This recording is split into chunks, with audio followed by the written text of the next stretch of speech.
Amén. Bueno, muchísimas gracias, papá, pastor. Bueno, antes de empezar, quiero que por favor vayan por sus Biblias. Aquellos que no las tienen, les voy a dar un minutito porque me interesa que tengamos la Biblia a la mano. Es importante que tengamos siempre la palabra de referencia para estas enseñanzas. Y también quiero pues nada más recordarles que definitivamente este mensaje que con tanto esfuerzo los pastores preparan, los invitados preparan, no debe de ser el centro de su vida espiritual, sino más bien si acaso una confirmación, ¿no? De lo que el Señor les ha estado hablando en la semana.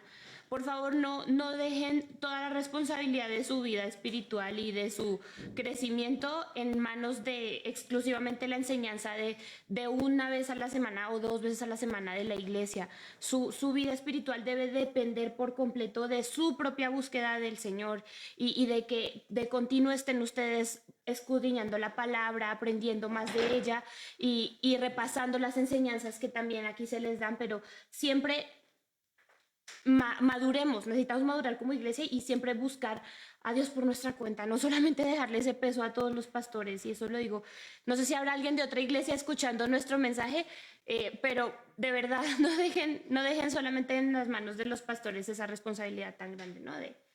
De su vida espiritual y de su eternidad. O sea.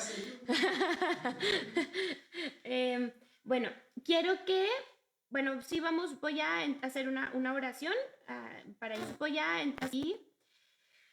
Bueno, papito, yo te doy muchísimas gracias porque de verdad tu iglesia sigue, Señor, y está creciendo en este tiempo de adversidad. Te doy gracias porque yo sé que a cada uno de los que están conectados tú estás trayendo revelaciones y de verdad eso de que no te lo ha revelado carne ni sangre, sino el Espíritu de Dios se ha vuelto una cotidianidad para muchos de nosotros, que Dios se ha vuelto una cotidianidad para muchos de nosotros que te estamos buscando. Te doy gracias, papá, por mis papás, por mis pastores, te bendigo por sus vidas y te doy gracias porque ellos me dan esta bendición, este privilegio de enseñar tu palabra. Y Espíritu Santo, te ruego que seas por completo tú hablando a través de mí y tomando el control de todo lo que está sucediendo en esta habitación, que a lo mejor las personas no están viendo en este lugar. En el nombre de Cristo Jesús. Amén. Entonces, bueno, Daniel, y yo quiero que comencemos yendo a sus Biblias, por eso les pedí que trajeran su palabra, porque hay algunos versículos que sí le pasé aquí a mi hermano, pero no todos se los pasé. Entonces, hay unos que no y esos vamos a buscarlos. Quiero que vayamos, por favor, a Primera de Timoteo 6, del 13 al 15. Entonces, vayan buscándolo, les doy tantito tiempo. Y dice, dice, te mando delante de Dios que da vida a todas las cosas y de Jesucristo, que dio testimonio de la buena profesión delante de Poncio Pilato, que guardes el mandamiento sin mácula ni reprensión hasta la aparición de nuestro Señor Jesucristo, la cual a su tiempo mostrará el bienaventurado y solo soberano, Rey de reyes y Señor de señores. Entonces, ¿cuántos sabemos que Jesús es Rey de Reyes? A ver, ¿cuántos creemos eso? Amén, sí. Eso significa, ¿qué significa que Jesús es Rey de Reyes? Significa que Él está por encima de todos los gobernantes, no solamente del tiempo de Timoteo y de Pablo, sino de nuestros tiempos, de antes de Jesús, de la época de Daniel, de la época de Abraham. En todo momento, nuestro Dios es Rey de Reyes y es Señor de señores. Así lleva siendo para siempre. Entonces eso significa que Él está por encima de todos los hombres de poder, de todos los ámbitos. Y esto a veces uno como cristiano como que sí lo dice mucho, pero no ubicamos bien de verdad cuál es el alcance de esta afirmación, ¿no? Eso significa que nuestro Señor Jesús está por encima del dueño de Amazon, de Jeff Bezos, está por encima de Bill Gates, de Carlos Slim. Piensa en el CEO de la empresa en la que trabajas, o piensa en el secretario de la empresa en la que trabajas, o piensa en la directora de la escuela en la que tú trabajas.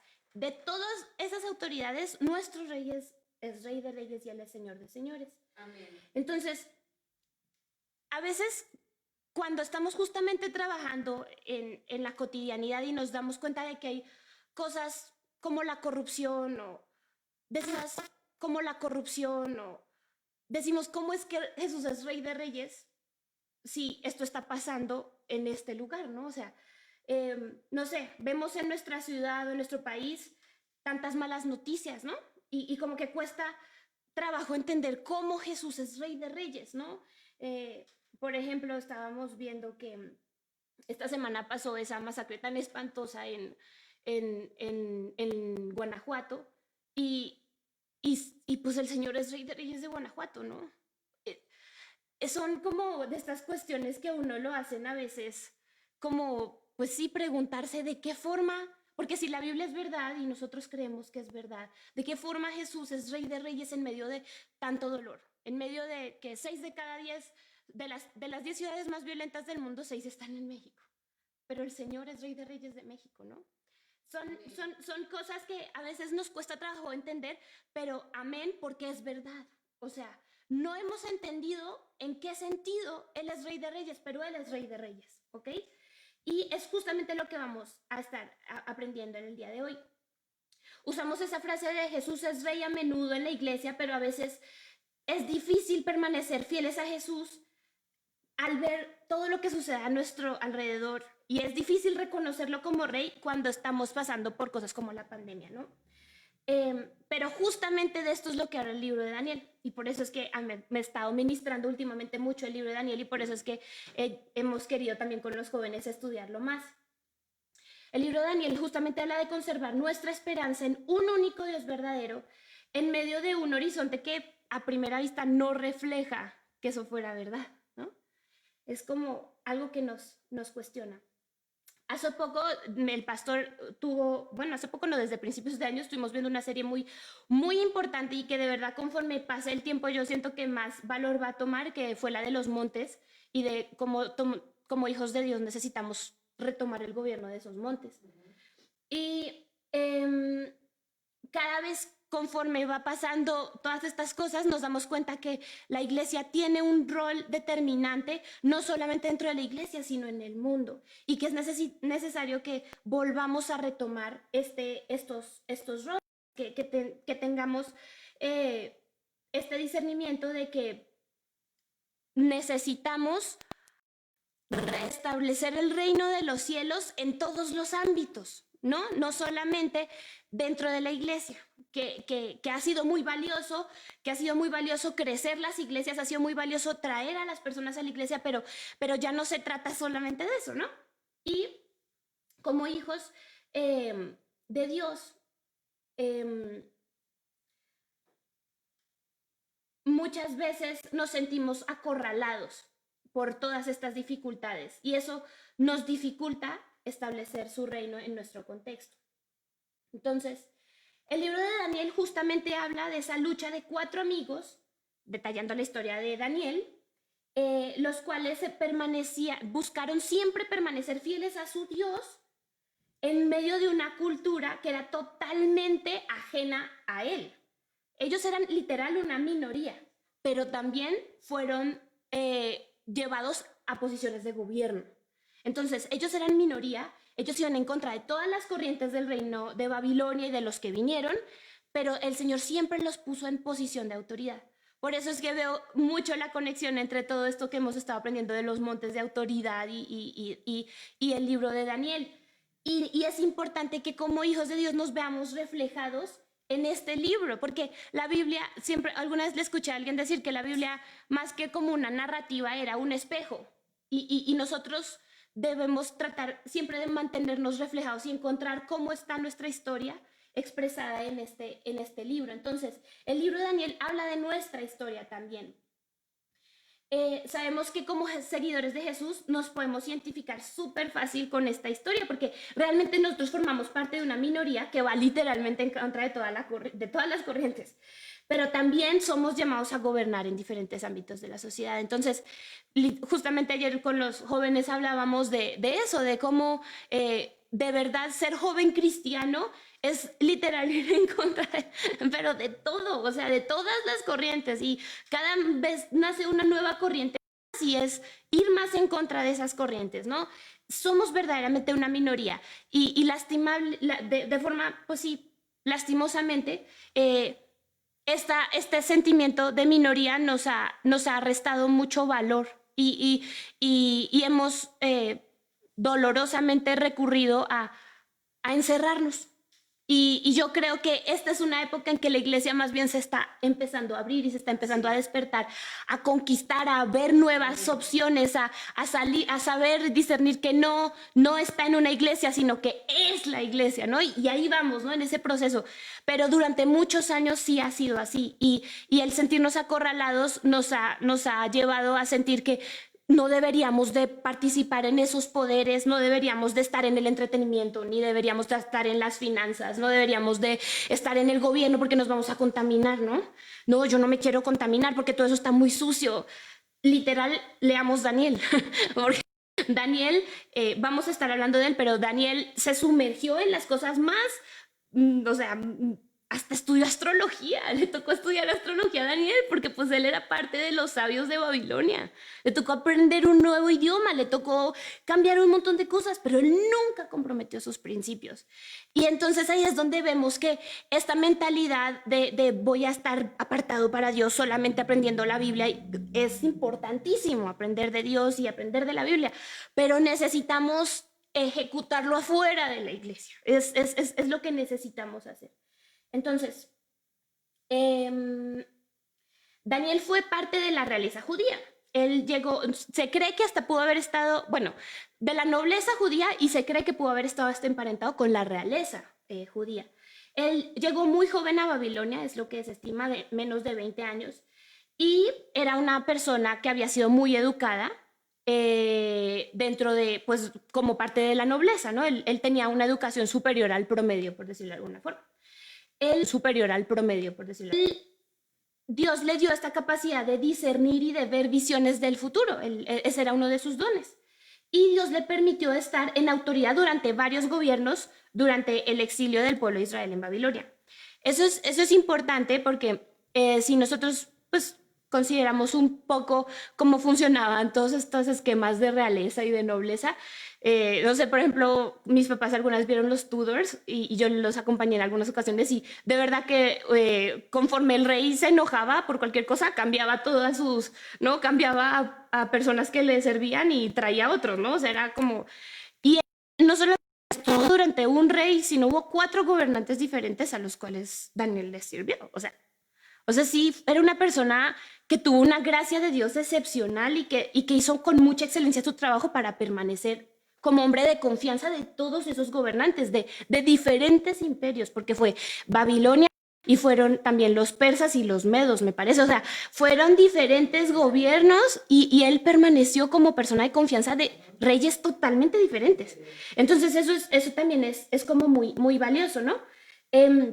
A diferencia de muchos personajes de la Biblia, nosotros podemos decir que si estudiamos la vida de Daniel, no parece que tuviera como defectos que salten mucho. O sea, por ejemplo, estudiamos la vida de David y sí sabemos pues lo que hizo, ¿no? Y pues sabemos que claro que él amaba mucho a Dios, pero vemos sus pecados, ¿no? O la vida de Abraham y también, como que Moisés también, todos tienen su... Pero Daniel era una persona bastante consagrada a Dios y el libro de Daniel no describe como que él tuviera estos problemas grandes como de pecados o sea, era una persona de verdad muy buena, muy apartada para el Señor desde siempre. Él fue muy temeroso de Dios desde siempre. Entonces, como que él es un modelo a seguir. O sea, de verdad no podemos decir, oh, Daniel hizo esto, Daniel, realmente no encontramos defectos en él.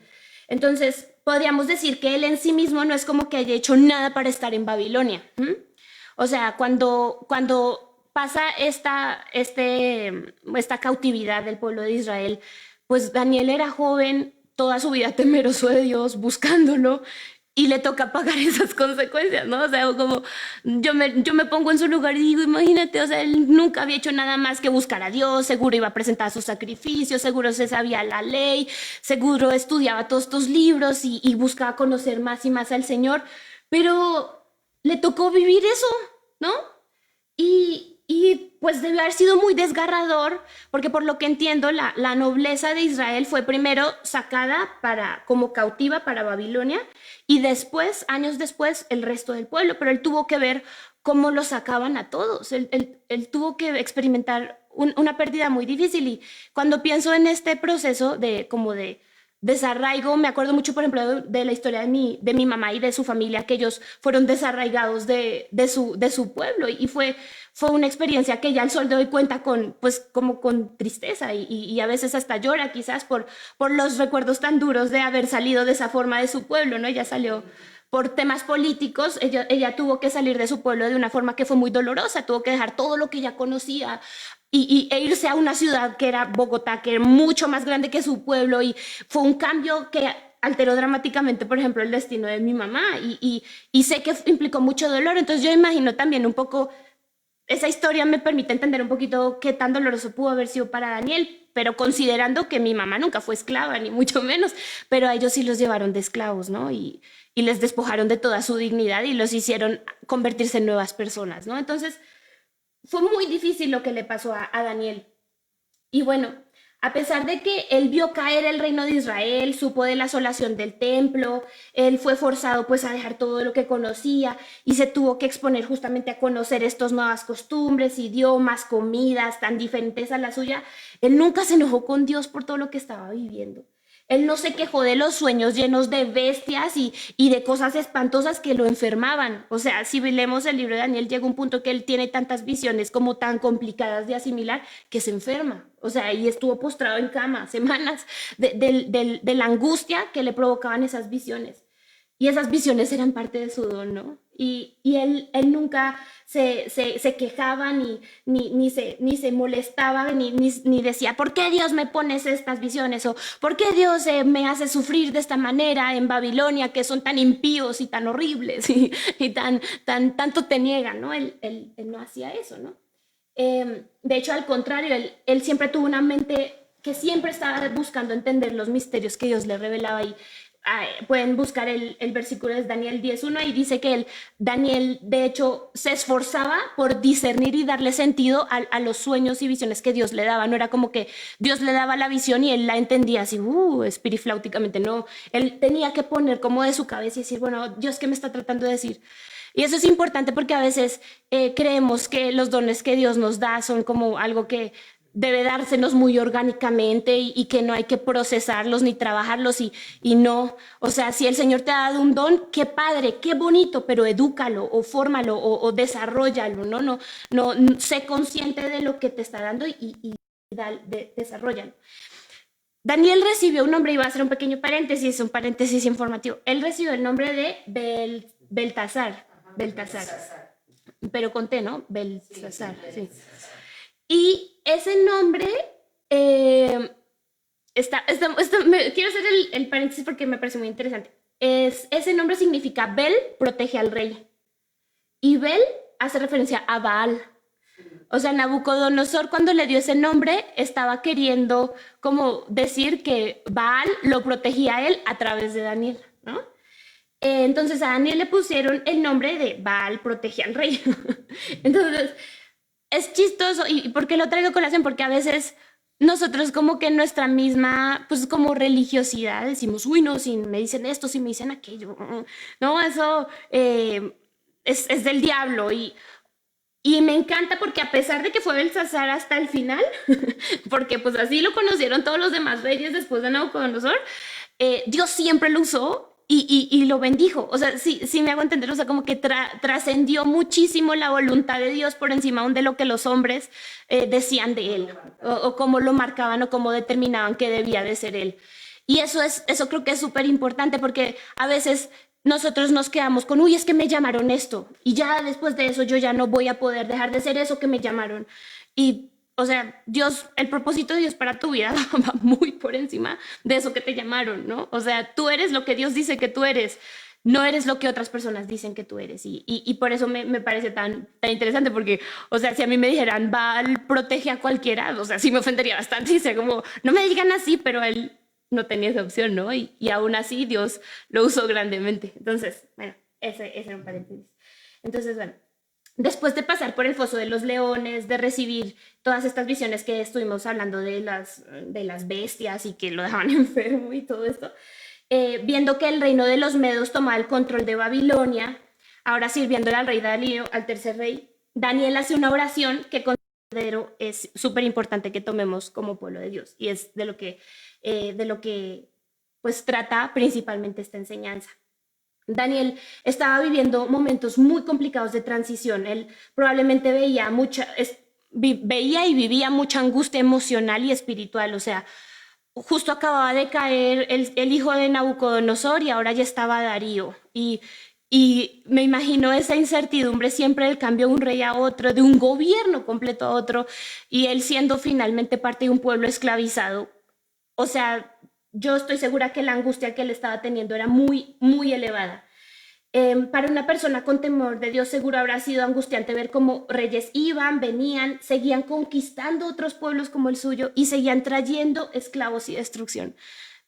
Si nosotros pensamos, todos los profetas tendemos a ser sensibles, ¿no? O sea, somos como, imagínense el dolor de Daniel de ver cómo de verdad cada que salía el rey venía con pueblos esclavos, ¿no? Y sabía toda la destrucción que eso implicaba y sabía pues todo el dolor que eso traía a una nación, ¿no? Debía ser muy difícil para él. Probablemente él veía que eso del exilio parecía convertirse en algo eterno, ¿no? O sea, como cuando va a acabar esto, Dios, ya estoy cansado de estar aquí en Babilonia, por favor, sácanos, ¿no? Y yo creo que de alguna forma esto es muy aterrizable para nosotros porque en alguna medida algo así nos está pasando. O sea, yo, por ejemplo, pienso, híjole, cada vez con esto de y el pico máximo va a ser la próxima semana. O sea, sí, nos han traído ya como 2 meses que el pico máximo y el pico máximo y ya estamos como hasta aquí, ¿no? Y sigue subiendo. Y no, que ahora, que para octubre, ¿no? Que para, o sea, ya esto no, como que a veces uno puede entender ese sentimiento, ¿no? Eh, También nos pasa que en el trabajo nos podemos sentir perseguidos o angustiados porque en cualquier momento me pueden despedir si esto se sigue prolongando, ¿no? O sea, si hay una angustia, ¿no? O a lo mejor simplemente toda esta situación de convivir de continuo con nuestra familia en este espacio, con ciertas condiciones, nos está generando mucha angustia. Entonces, creo que es como un terreno muy abonado para que nos quejemos, o sea, durísimo, y para que nos enojemos y para que nos frustremos y para que pues cuestionemos a Dios y hagamos todas estas preguntas filosóficas de por qué existe la maldad y todas estas cosas, ¿no? Y creo que Daniel tenía todavía más razones que nosotros para hacerlo. Pero la oración que él hace va por otro lado muy diferente. Entonces, ahora sí, por favor, me ayudas con... Vamos a ir a Daniel 10, de los versículos 3 hasta que yo les diga. No, 19. Bueno, si no la tienes más, yo sigo leyéndola. No. Ah, perdóname. ¿Cuál? Ah, ¿cuál es? Perdóname. ¿Puedes leerlo? Ah, sí, tienes razón, perdón. Es Daniel 9. Sí, tienes razón. Una disculpa. Vamos desde Daniel 9, del 3 en adelante. ¿Listo? Entonces dice, y volví mi rostro a Dios, el Señor, buscándole en oración y ruego, en ayuno, silicio y ceniza. Bonito que a propósito mi mamá estaban hablando, ¿no? Mis papás del ayuno de la iglesia. Sí. Y oré a Jehová, mi Dios, e hice confesión diciendo, ahora, Señor, Dios grande, digno de ser temido, que guardas el pacto y la misericordia con los que te aman y guardan tus mandamientos. Hemos pecado, hemos cometido iniquidad, hemos hecho impíamente y hemos sido rebeldes, y nos hemos apartado de tus mandamientos y de tus ordenanzas. No hemos obedecido a tus siervos los profetas que en tu nombre hablaron a nuestros reyes, a nuestros príncipes, a nuestros padres y a todo el pueblo de la tierra. En nuestro caso podríamos decir no hemos obedecido al Señor Jesús, porque en ese entonces no tenía el Señor Jesús, pero nosotros sí lo tenemos y no lo hemos obedecido.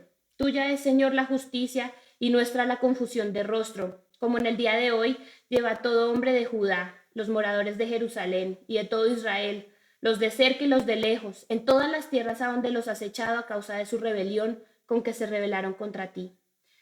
Podemos ahí hablar un poquito de nosotros, ¿no sé? Tuya es, Señor, la justicia, nuestra la confusión de rostro, como en el día de hoy lleva todo hombre de la Ciudad de México, los moradores de México, los moradores de toda América Latina, los de cerca y los de lejos, en todas las tierras a donde nos has traído la pandemia, ¿no? Oh Jehová, nuestra es la confusión de rostro de nuestros reyes, de nuestros príncipes, de nuestros padres, porque contra ti pecamos. De Jehová nuestro Dios es el tener misericordia y el perdonar, aunque contra él nos hemos rebelado.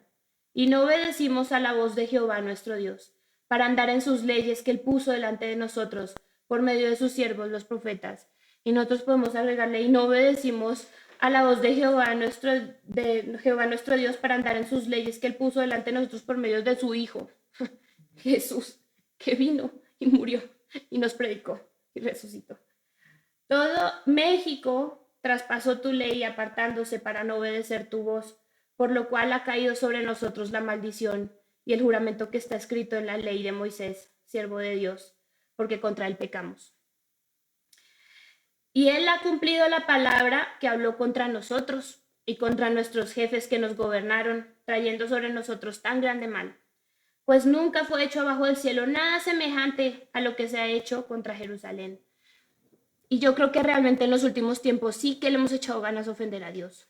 O sea, con leyes, con estilos de vida, con mil cosas que hemos estado haciendo. De verdad que hemos echado ganas para ofenderle a Dios. Conforme está escrito en la ley de Moisés, todo este mal vino sobre nosotros y no hemos implorado el favor de Jehová nuestro Dios para convertirnos de nuestras maldades y entender tu verdad. O sea, no solamente la regamos, sino que ni siquiera nos arrepentimos y volvemos a él, ¿no? Por tanto, Jehová veló sobre el mal y lo trajo sobre nosotros, porque justo es Jehová nuestro Dios en todas sus obras que ha hecho, porque no obedecimos a su voz.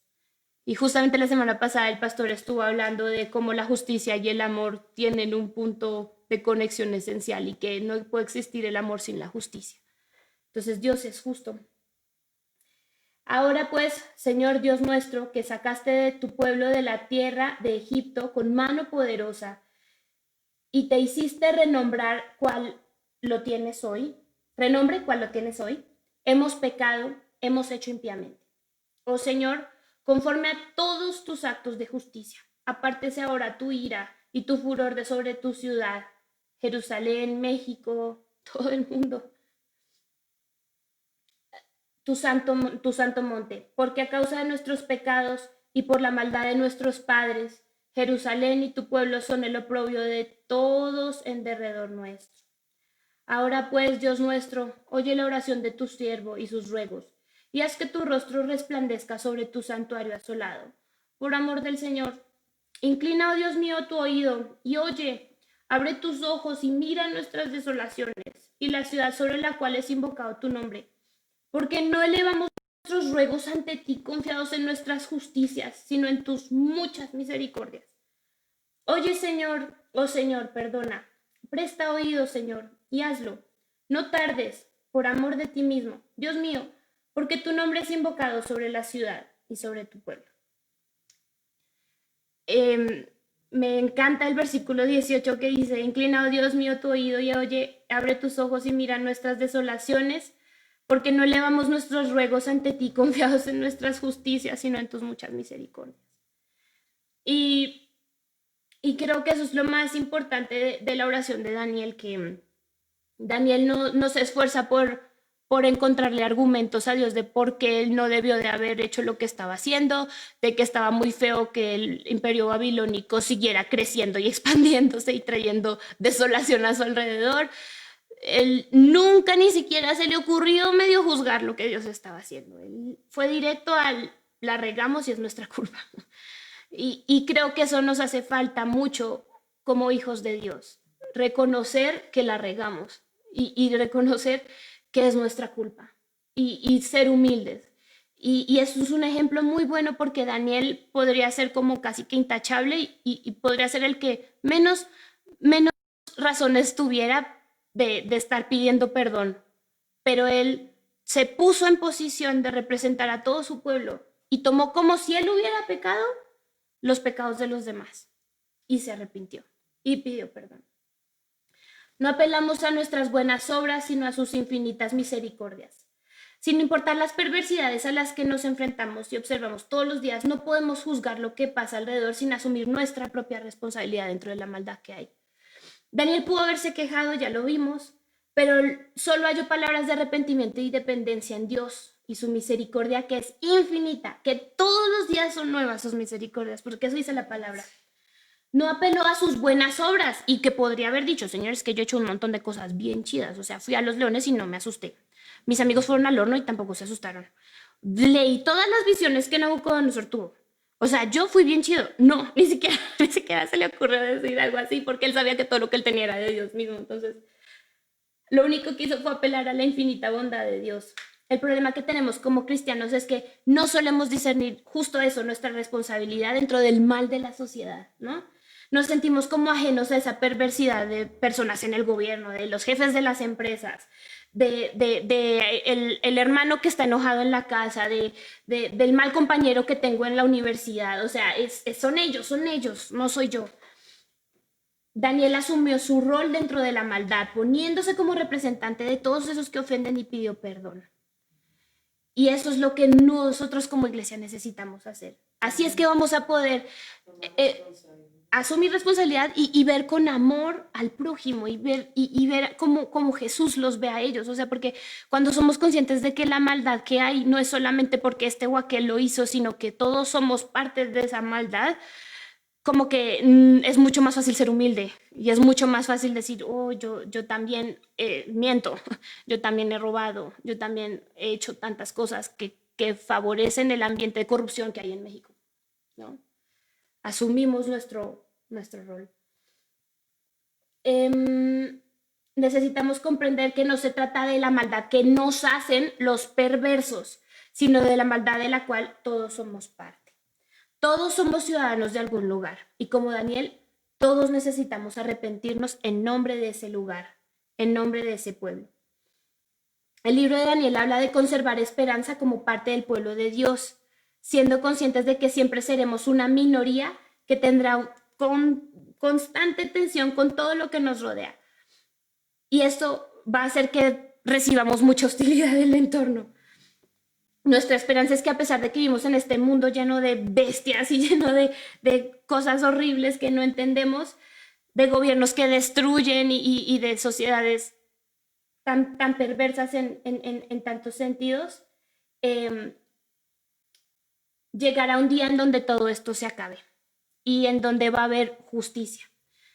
Justamente el libro, el mismo libro de Daniel en el capítulo 7 y versículo 10 habla de que, y creo que también el pastor ya lo ha predicado, vendrá un juicio y se abrirán los libros y todos recibiremos, ahora sí que para bien y para mal, el justo pago de las consecuencias de nuestras acciones, ¿no? Y sabemos que el Rey de Justicia ya vino y sabemos que ha dado su vida por todos nosotros. Es decir, es difícil sentir que Dios es rey, que Jesús es rey. Es difícil sentir que Jesús es rey, es algo que es real. Pero conforme nosotros hemos madurado como iglesia, nos damos cuenta que la Biblia se trata menos de lo que yo siento y más de lo que Dios dice que es, ¿no? Entonces sí, a lo mejor es, yo no siento que Jesús sea rey, pero la Biblia nunca se trata de lo que tú sientes. Se trata de lo que Dios dice y de cómo tus sentimientos necesitan realinearse conforme a lo que esta palabra dice. Mateo 4:17 nos dice que nos arrepintamos porque el reino de los cielos, ¿qué? Este se lo deben saber. ¿Cómo? Arrepentidos porque el reino de los cielos se acerca o ha llegado. El Padre Nuestro tiene como pilar, ¿qué frases? Venga tu reino y hágase tu voluntad. Entonces comprendemos que esto del reinado de Jesús no es algo que comienza, ¡pum!, de golpe y cambia todo, ¡pum!, en un instante. Si nosotros pensáramos eso, realmente no seríamos tan diferentes de los judíos que sacrificaron a Jesús. O sea, porque literal, ellos no creían que Jesús era Jesús porque pensaban que cuando iba a llegar el rey, iba a llegar con toda esta gloria y que de un momento iba a sacar de sopetón todos los invasores, todos los que habían destruido Israel durante tantos años y iba a establecer su reinado de bondad. Entonces, pensar eso de que es así de golpe no es tan alineado a lo que Dios nos dice, ¿sí? Nada más es, no está tan alineado a esto. El reinado de Jesús es algo que viene y se lleva estableciendo ya 2000 años en nuestra vida, ¿no? ¿Y cómo se está estableciendo este reinado? A través de su iglesia. La iglesia es la que establece el reino de Dios, a través de su cuerpo. Y es algo que tenemos que pedir, ¿qué? Todos los días. Porque es que sí, de verdad, Dios siempre le cuestiona uno de estos paradigmas, porque en serio que si pensamos, es que ya el día que Jesús vuelva, ¿no? Los judíos piensan el día que Jesús venga y nosotros pensamos el día que Jesús vuelva. No somos tan diferentes. Realmente Jesús ya vino y ya estableció su reino. Arrepentíos que el reino de los cielos ha llegado. O sea, esto ya es una realidad, no es como un hipotético lejano. Ya el reino de los cielos ha llegado, ya está aquí y está en tu corazón y está a través de tus dones, se está estableciendo alrededor, ¿no? Entonces es necesario que dejemos de estar pensando, ay, el día que el Señor Jesús vuelva. No, mijos, ya vino. Ya vino. Ya vino y ya te dejó a ti como delegado y embajador, como rey y sacerdote, para que gobiernes conforme a sus palabras, ¿no? Así es, amén. Amén. Es algo que necesitamos pedir todos los días. Todos los días necesitamos pedir en nombre de nuestro pueblo. Todos los días necesitamos arrepentirnos y buscar misericordia de Dios, el Padre Nuestro. Y yo, por ejemplo, yo cuando empecé como a meditar en el Padre Nuestro, mis primeras acercamientos al Padre Nuestro eran muy, Padre Nuestro que estás en el cielo, bendito alabado sea tu nombre, hágase tu voluntad, perdona mis ofensas, no me dejes caer en tentación, porque yo decía, así lo personalizo más y lo siento más como mío, ¿no? Como que yo lo estoy haciendo, ¿no? Y yo pues le ponía palabras más, palabras menos, pero trataba de alinearme a esa oración. Pero que el Padre Nuestro siempre, el Señor lo haya enseñado en plural, tiene un sentido. O sea, porque no se trata de ti, personita individual que ama al Señor. Qué bonito que tú ames al Señor, pero no sirve solo eso. El poder de la iglesia del Señor está en su colectividad, está en su unión, o sea, está en nuestras funcionalidades y hay personas que funcionan. Yo veo muy claro cómo hay pastores que de verdad son como esta parte del cuerpo. ¿Cuál es el sistema, el sistema que limpia el cuerpo linfático? Creo que es. O sea, el sistema, hay pastores que son sistema linfático, o sea, que todo el tiempo están diciéndote cosas bien dolorosas, bien incómodas y te van purificando con sus palabras. Y hay otros pastores que son los y que todo el tiempo te están diciendo tú eres parte de y Jesús te ama, y hay otros pastores que son los pies que van y llevan por todas partes el evangelio, ¿no? O sea, todos somos necesarios y todos tenemos una función y todos somos importantes y no sirve la colectividad. Por eso el Señor Jesús nos instaba tanto a que oremos en plural, hablando de todos. Padre nuestro, venga a nosotros tu reino, hágase tu voluntad aquí en la tierra como en el cielo. No nos dejes, Señor, caer en tentación, perdona nuestras ofensas, Señor. No, necesitamos regresar a esa oración en colectivo, no, porque yo sé que mi papá sin mi mamá no sería lo que es, y mi mamá sin mi papá no sería lo que es, y mi hermano y yo sin mis papás no seríamos lo que somos, y yo sin Richie, sin Quique no sería lo que soy cuando alabamos al Señor. O sea, todo tiene un orden y una función, por eso es importante que pensemos que esto es colectivo. El gobierno de Dios necesita establecerse en todas las áreas de nuestra sociedad a través de hijos que sean como Daniel. Personas que sepan que tienen que servir en reinados perversos, en reinados feos, a jefes odiosos, a jefes ateos, a jefes hasta brujos. O sea, sí, jefes que a lo mejor te van a invitar a que te lean el tarot. O sea, yo no sé. O sea, realmente sí, pero nunca comprometiendo sus convicciones sobre quién es su Dios y a quién le sirven por encima de todas las cosas. Amén. Personas que sepan que pueden vestirse como ellos, que a lo mejor pueden convivir con ellos en diferentes contextos, que aprenderán sus idiomas, entenderán sus chistes, pero que la adoración de ellos al final es innegociable y es para su Dios. La presencia del Señor en nuestras vidas es irreemplazable y no se niega. O sea, su presencia, nuestra relación con Él no se negocia y no se esconde, ¿ok? No se trata de que te escondas, que te camufles, que como dicen aquí, camuflajes, pero como se dice en Colombia, camufles. No se trata de que te escondas, no se trata de que tú no parezca que más bien, que no se note que eres hijo de Dios. Se trata de que se note, pero haciendo las cosas con excelencia. Que Jesús sea rey significa que a pesar de las circunstancias existe una forma de vivir que permite que la presencia de Dios se restablezca en medio de la humanidad para llevarla a gobernar como debió desde el principio ser. Totalmente de su mano y solo para su gloria. Muchas veces, y esto lo ha hablado mi papá, lo ha hablado el pastor, lo ha hablado la pastora, o sea, lo que hemos visto en la humanidad, lo que estamos viendo es el resultado de extraer a Dios de la ecuación. O sea, la maldad que hay es el resultado de no considerar a Dios en nuestros planes, ¿no? Todo lo perverso es literal eso, sacar a Dios de la ecuación. Y Dios hizo el mundo de tal forma que iba a funcionar siempre y cuando Él estuviera presente en todo. Y el hombre, en el momento en el que decidió que no iba a ser así, todo empezó a salir mal. Todo empezó a desboronarse. El mundo que tenemos es el resultado de querer hacer el bien, independientemente de la opinión de Dios sobre lo que Él mismo hizo. No es posible tener un mundo bueno sin tener a Dios en medio de ese mundo. Está mal no porque Dios sea malo, sino porque ese no fue su propósito al hacerlo. Uno puede intentar picar comida con una cuchara, puede hacerlo, pero no va a salir tan bien como si lo hace con un cuchillo, ¿no? Lo mismo pasa con el mundo y con nuestra vida. ¿Puede el hombre vivir sin Dios? Puede. ¿Va a salir bien? Pues no, porque no fue hecho con ese sentido. Y justamente todo lo que Jesús vino a hacer y lo que estamos haciendo como iglesia es volver a restaurar ese primer gobierno que hubo en el Edén antes de que todo empezara a salir mal. Pero ese primer gobierno siempre, o sea, nunca ni siquiera se le ocurrió considerar por un instante que Dios no formaba parte de él. Y ese es nuestro problema, que creemos que en nuestra cotidianidad Dios puede no formar parte de una cosa ahí. Yo al principio cuando recién no formar parte de una cosa ahí. Yo al principio cuando recién me convertí, yo conocía personas que llevan muchos años más de fe y de caminar con el Señor y decían, es que yo hasta para comprar platos le pregunto al Espíritu Santo. Y yo decía, ay, qué exagerados, o sea, qué barbaridad.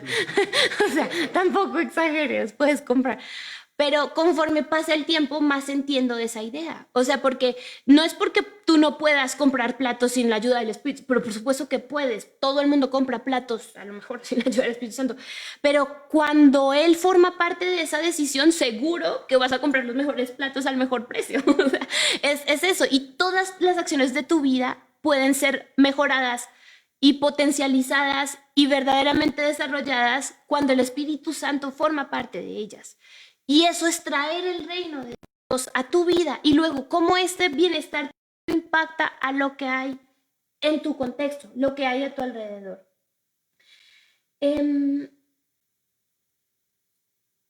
Bueno, ya lo había comentado, pero que Jesús sea rey, eso significa que a pesar de todas estas circunstancias, vamos a traer la presencia de Dios y puede establecerse, es que no solamente que lo vayamos a hacer, sino que es posible que vuelva la presencia de Dios en medio de la humanidad para gobernar, para que todos podamos gobernar como siempre debe haber sido. En nuestro trabajo puede significar que si nos ofrecen un dinero extra por hacer una negociación favorable hacia un proveedor, no lo tomemos. Significa que si nos piden que hagan, si somos diseñadores y nos piden hacer diseños que destruyan la mente de un niño por mucho dinero, no lo vamos a hacer. Significa que si nos piden que sacrifiquemos todo nuestro tiempo por ganar dinero, pero que no nos dé tiempo de buscar a Dios y servirle, no lo vamos a hacer. Significa que si tenemos que perder dinero, seguridad, comodidad por conservar nuestra relación con Dios, lo vamos a hacer. Significa que hacemos las cosas con excelencia porque las hacemos para Dios. No nada más para satisfacer un requisito de un jefe.